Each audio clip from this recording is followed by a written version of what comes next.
Bienvenue à toutes et à tous sur votre capsule linguistique qui remet à jour quelques difficultés de la langue française. Merci à vous qui êtes connectés sur la télévision nationale du Bénin pour vous faire une idée de parler français.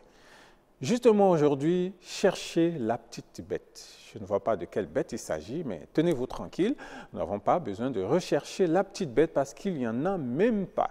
Celui qui cherche la petite bête, je plains bien sûr son boulot, mais c'est bien celui qui cherche et cherche à découvrir quelque chose, mais la différence, c'est qu'il cherche à découvrir exprès quelque chose où il n'y a pas forcément quelque chose à découvrir. Mais quand même, il veut coûte que coûte découvrir quelque chose, et voilà qu'il n'y a pas forcément quelque chose, mais généralement, il cherche une irrégularité, une faute, une erreur, pour une fin négative.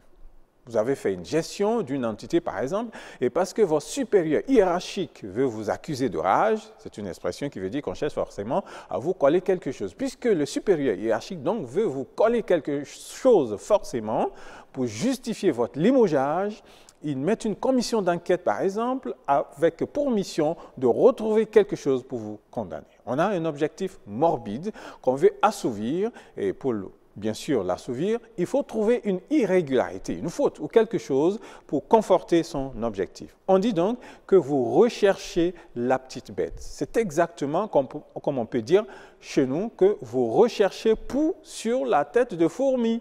Vous voyez, la fourmi est déjà trop petite, on ne voit pas où un pou peut se localiser là et donc vous recherchez ce pou pour dire que la fourmi a deux poux.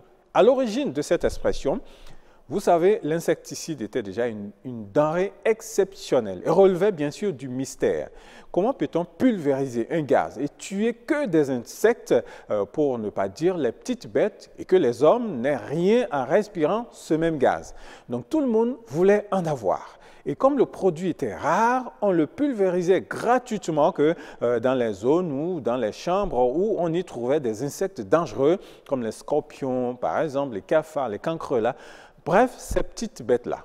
On s'occupait très peu des mouches, des moustiques, encore que les moustiques, on n'en trouvait pas partout. En tout cas, c'est l'apanage de l'Afrique subsaharienne. Ça n'intéresse pas trop ceux qui sont en haut là-bas. Pour donc bénéficier de ces services-là, il fallait justifier qu'on a de petites bêtes dans sa chambre, dans sa maison ou dans son environnement immédiat. Et comme on aime la gratuité partout, ce n'est pas seulement au Bénin ou en Afrique subsaharienne, on se met à farfouiller pour retrouver des petites bêtes pour justifier le bénéfice des services de l'hygiène. D'où chercher donc la petite bête. En d'autres termes, physiquement, chercher des prétextes pour obtenir des faveurs des services de la santé publique.